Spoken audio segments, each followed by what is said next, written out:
So have you ever known someone who, like, to the outside world, they just seem perfectly charming, Right. like they're super generous, always the life of the party? Oh, yeah, the person everyone goes to when they need a favor. Right, exactly. But then, behind closed doors, it's like they're a completely different person. And if you look really closely at their partner, you just see um, this quiet underlying exhaustion. Yeah, it's a dynamic that leaves you completely baffled, honestly. It really does. It leaves you just entirely baffled. Well, and especially because it operates in total secrecy. Yes. To the outside observer, the relationship looks totally fine, maybe even idyllic. Right. But the reality that's actually being experienced inside the home is just, it's completely divorced from that public image. Yeah, and that's exactly what we're getting into today. We were taking a deep dive into this incredibly well-researched material from Lundy Bancroft's book. It's called Why Does He Do That? Inside the Minds of Angry and Controlling Men. Such an eye-opening book. It really is.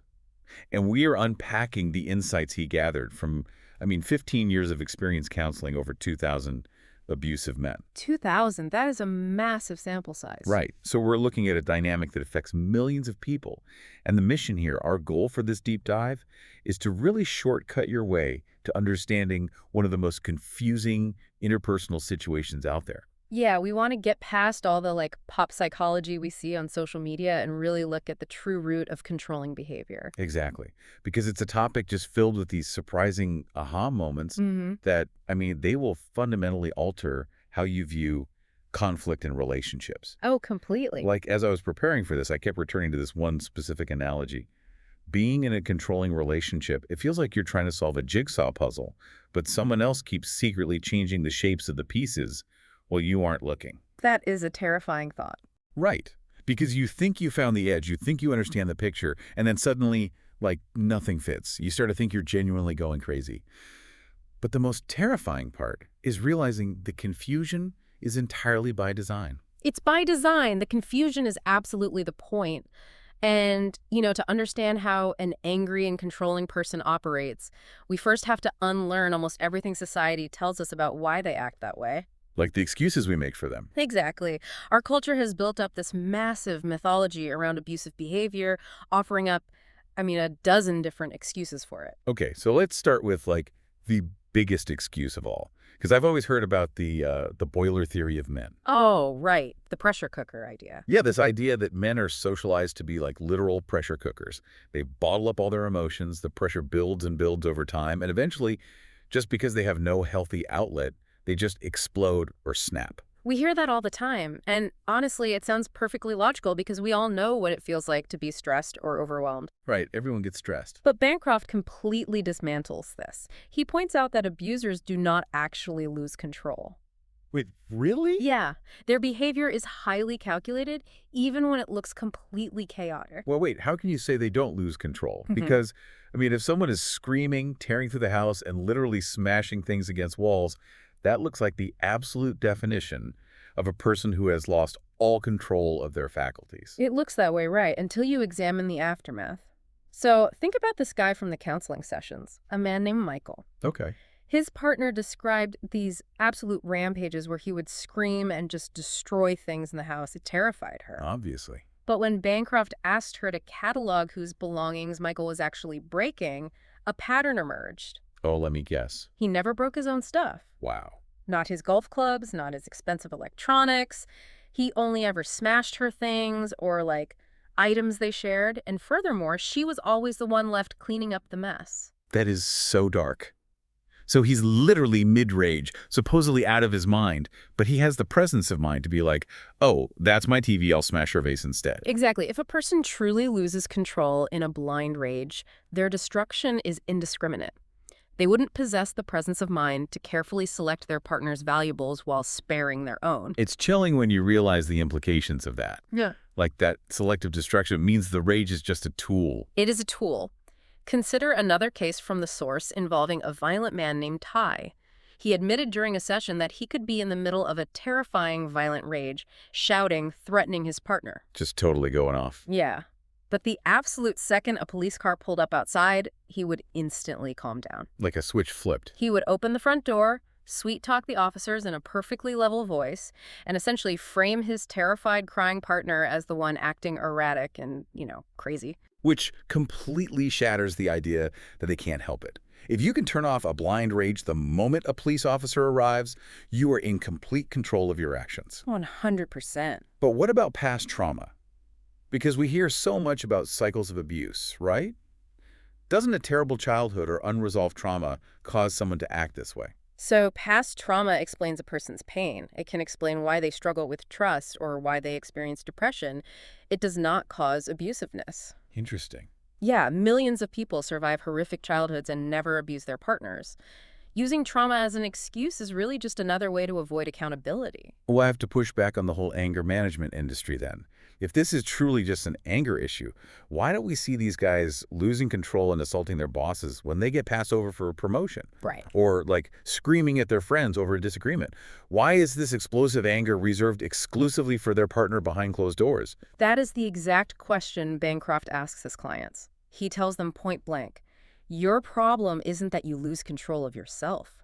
Your problem is that you take control of your partner. Oh, wow. That is a powerful distinction. Because they don't explode at a boss or a friend because they know there would be unacceptable immediate consequences. They would lose their job or lose their social standing. Right, they know better. They explode at their partner because they have given themselves permission to do so. So if it's not a loss of control and it's not this pressure cooker of unexpressed feelings, what is actually driving this behavior? Well, we transition here from what abuse isn't to what it actually is. And fundamentally, it is a distorted value system. The root of the problem is ownership. The trunk of the tree is entitlement, and the branches are control. Ownership. That is a heavy word to use when talking about a relationship between two human beings. It is, but Bancroft illustrates this for his clients by drawing a compass on a whiteboard. He tells the abusive man, you view yourself as north. So no matter what else is going on in the world, the abuser expects his partner, who represents the compass needle, to always point to him. Always point north. Exactly. He expects her to cater to his physical, emotional, and sexual needs completely, regardless of what is happening in her own life, her career, or with their children. So if that needle points anywhere else, Yeah. even for a second, just to take care of her own needs, he feels he's being fundamentally wronged. Yes, he inflates his own rights to be massive while shrinking his partner's rights down to almost nothing. He operates on this silent, underlying belief of, you owe me. But let me bring up a very common societal myth here, though. I've always heard that bullies and controlling people actually suffer from cripplingly low self-esteem. Oh, the insecurity myth. Yeah, the narrative is that deep down they hate themselves, and they act out because they just need to be built up, loved, and reassured. Like if you just show them enough patience and love, you can heal that wound.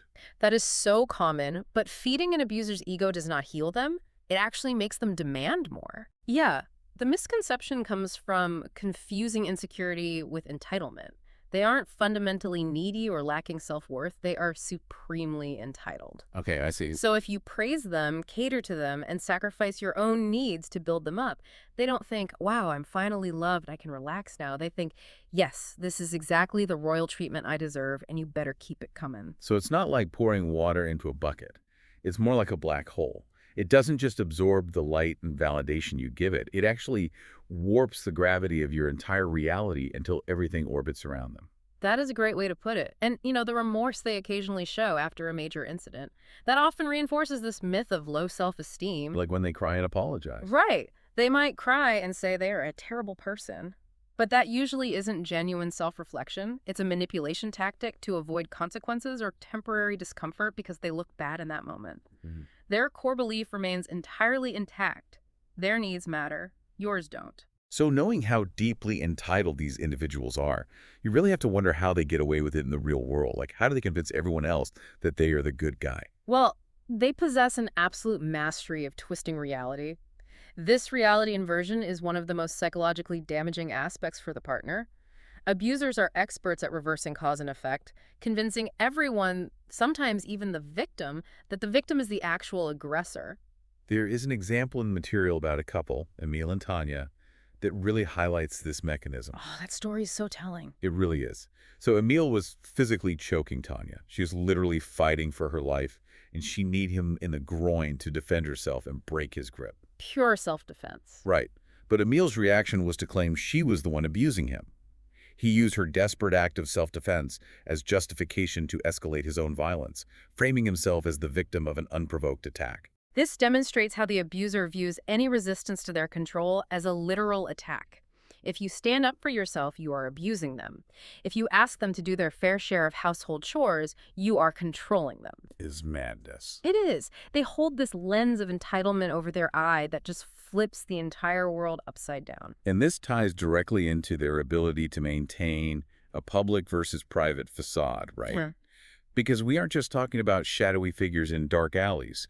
We're talking about highly successful, beloved figures. Absolutely. Surgeons, college professors, community leaders. Yeah, the book mentions that story of a violent client who spent 10 years volunteering in a local soup kitchen every Thanksgiving. Everyone in his community thinks this guy is an absolute saint. And that public adoration creates a terrifying isolation for the victim. When the person torturing you in private is hailed as a hero in public, it makes you feel like you are losing your grip on reality. You'd start to doubt yourself. Exactly. The victim starts to think, maybe it is me. Everyone else thinks he's wonderful, so my perception must be broken. But how do they actually pull that off? I mean, how do they manage to recruit allies, friends, family members, or even trained professionals like therapists to take their side against the partner? You'd think a therapist would see right through it. You would think so, but they are phenomenal at playing the wounded victim to outsiders, and they carefully curate the information they share. Okay, how so? Take the case of a man named Martin from the book who was seeing an individual therapist. Martin completely convinced his therapist that his partner, Ginny, was obsessive-compulsive and had massive control issues. Just by lying. Not even just lying, but how he presented it. He didn't rant or rave. He used a calm, sorrowful tone. He presented himself as this patient, insightful guy who was just struggling to cope with his erratic girlfriend. Wow. He weaponized clinical language so effectively that the therapist actually gave Martin a clinical diagnosis for Ginny without the therapist ever having even met her. That is insane. So the therapist became an unwitting accomplice, basically giving the abuser an official seal of approval to go home and tell his partner, even my doctor thinks you're crazy. Exactly. And because they are so adept at adapting their persona to whoever's in the room, they rarely look like the stereotypical macho brute you see in movies. Right. They blend into whatever archetype works best to maintain their control. It's like looking at different genres of the same bad movie. You know, it's not always the action movie stereotype. Sometimes it's an indie drama or a psychological thriller, but the ending of the movie is exactly the same. Total control. That's a perfect way to look at it. Let's look at the indie drama version first. The text calls him Mr. Sensitive. Ah, Mr. Sensitive. This is how he uses pop psychology jargon flawlessly. He attends men's retreats, claims to be deeply in touch with his feelings, and presents himself as the ultimate feminist ally. He uses vulnerability as a weapon. There's that wild story about a man named Brad at an emotional recovery work. Oh, Brad! Yes. He spent the entire weekend playing the gentle, crying victim, completely manipulating the group into feeling sorry for him over how his ex-partner treated him. But when Bancroft, the counselor, finally cornered him and called out his manipulative behavior, the mask slipped instantly. It was immediate. Brad shoved Bancroft hard in the shoulder. Right, because Mr. Sensitive demands constant emotional caretaking.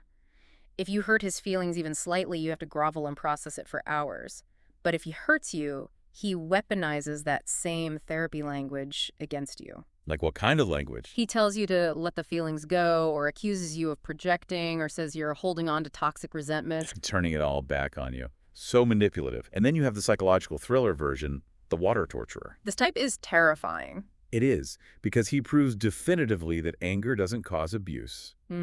This type of guy stays completely calm. He never raises his voice, never throws a punch. Instead, he uses the slow drip of quiet derision, sarcasm, and mimicry. Imagine you were at a dinner party trying to tell a story, and he just mutters tiny, mocking corrections under his breath, rolling his eyes just enough for you to see. He slowly drips poison, knowing exactly which buttons to push to get under your skin. And when the partner finally snaps from the relentless psychological pressure and yells in frustration, he smiles smugly, looks at everyone else, and says, "See, you're the abusive one. You're the one yelling and acting crazy." It is maddening just thinking about it. And then there's Mr. Right. He treats his partner like she's a slow student in his classroom. The ultimate authority on everything. Exactly. He acts as the ultimate voice of truth. Every time she has an opinion, he dismantles it, constantly attacking her intellect until she starts to doubt her own mind. She literally reaches a point where she thinks she isn't smart enough to make her own decisions without his input. The common thread through all these types, whether he is shouting, crying, or speaking in a calm monotone, is the end goal to make the partner doubt her reality and submit to his authority. But wait, if these individuals are so controlling, manipulative, and destructive, why does anyone stay? Or better yet, how do they even get past a first date? Because nobody signs up for a relationship knowing this is coming. No, no one signs up for it, and they don't see it coming because of what Bancroft calls the Garden of Eden phase. The Garden of Eden. Yeah. In the beginning, the abuser is incredibly charming. He seems completely head over heels in love, and he makes the partner feel like the center of the universe. Is it a trap, though? Like, is he a James Bond villain sitting there on the first date, consciously plotting, I'm going to make her fall in love with me and then destroy her life? Interestingly, no. He isn't a calculating monster laying a conscious trap in that specific way. What he is doing is projecting a fantasy. What do you mean by a fantasy? He imagines a future where this perfect woman acts as his all-giving caretaker. He wants someone who will cater to his every need and never complain. He genuinely believes his own romantic promises in that moment because he wants to see himself as a great, loving guy. But then reality hits. Right. The honeymoon phase ends, and she inevitably acts like an independent human being. She wants to see her own friends. She has opinions he disagrees with. She gets tired. Exactly. And when she steps out of that perfect caretaker box he built for her, in his mind, he uses abuse to force her back into it. Because he feels entitled to that fantasy. When she ruins it by being a real person, he feels entirely justified in punishing her. So if you're out there dating right now, you might be wondering how to spot this before you get trapped. What are the early red flags to watch for before the mask fully slips? Well, pay close attention to how he talks about ex-partners. If he claims every single one of his exes was crazy or a bitch, or insists he was always the victim of their terrible behavior, be very careful. Because pretty soon, you're going to be the next crazy ex. Another massive red flag mentioned in the source is doing unwanted favors. Let's say you mention your car is making a weird noise, and you ask him specifically not to worry about it because you're taking it to the shop. But he spends his entire Saturday fixing it anyway. Oh, the unwanted favor. Yeah. It seems nice on the surface, but how does that mechanism actually work against you? It creates a massive psychological debt. He has manufactured a situation where you now owe him. So if you get upset with him later that week for crossing a boundary, he will throw that favor in your face. How can you be mad at me? I spent my whole Saturday fixing your car. Right. It's a way to purchase immunity from criticism. Rushing the relationship is another big one to watch out for, too. Like pushing for exclusivity, wanting to move in together immediately, trying to lock you down before you have time to see the cracks in the facade. And of course, displaying double standards. There are rules that apply to you, but those same rules magically don't apply to him. Let me ask a practical question, though. Because nobody is perfect, right? Everyone gets grumpy, says the wrong thing, or acts selfishly sometimes. Sure. So if someone notices these early behaviors, where is the specific line? How do you know it has officially crossed from just bad behavior into actual abuse? That's a great question. Watch for retaliation when you complain. Retaliation? Yeah, if you tell a healthy partner, please don't call me that name, it hurts my feelings, they feel bad, they apologize, and they try to change the behavior, an abuser retaliates. How so? He might call you the name more often, mock you for being too sensitive, or freeze you out with the silent treatment for 3 days just to punish you for daring to complain. Wow, and watch how they apologize, right? Yeah. Watch for the angry, insincere apologies that they demand you accept immediately. The classic, fine, I said I'm sorry, what more do you want from me? Yes, because they aren't actually apologizing or taking accountability. They are demanding that you drop the subject and absolve them instantly. Yeah. Which goes right back to the core mentality of entitlement. He feels entitled to mistreat you, and he feels entitled to your immediate forgiveness. It all circles back to entitlement. We have covered a massive amount of ground today. We've bypassed the smoke and mirrors of the pressure cooker myth, we've looked past the excuses of childhood trauma, and we've shattered the idea that abusers are just suffering from low self-esteem. We really broke it all down. Yeah, and we've revealed that abusive behavior is fundamentally a problem of entitlement, ownership, and a profound lack of respect for the partner's humanity. It is a value system problem. It is not a psychological deficit. The abuser acts this way because he believes he is justified in his control. So if you or someone you know is dealing with a dynamic like this, please hear this. The confusion you are feeling is entirely by design. You aren't crazy, and it isn't your fault. Understanding the why behind the behavior is the ultimate shortcut to reclaiming your own reality. Because once you understand the mechanism, the magic trick loses its power. But, exploring this material leaves us with a challenging, forward-looking thought to mull over. Oh, definitely. If controlling and abusive behavior is fundamentally a problem of deeply ingrained values, entitlement, and a distorted sense of right and wrong, rather than an emotional illness or a loss of control, what does that mean for our entire justice and rehabilitation system? That is the big question. Right. Should society stop treating domestic abuse as a mental health issue that requires anger management or couples counseling? Should we instead start treating it for what it truly is, a human rights violation occurring inside the home? It completely changes the framework of how we hold people accountable. Because think back to that jigsaw puzzle. Once you realize the other person is intentionally changing the shapes of the pieces to keep you confused, scrambling, and trapped. You stop playing the game. Exactly. You stop trying to solve their puzzle. And you finally give yourself permission to walk away from the table.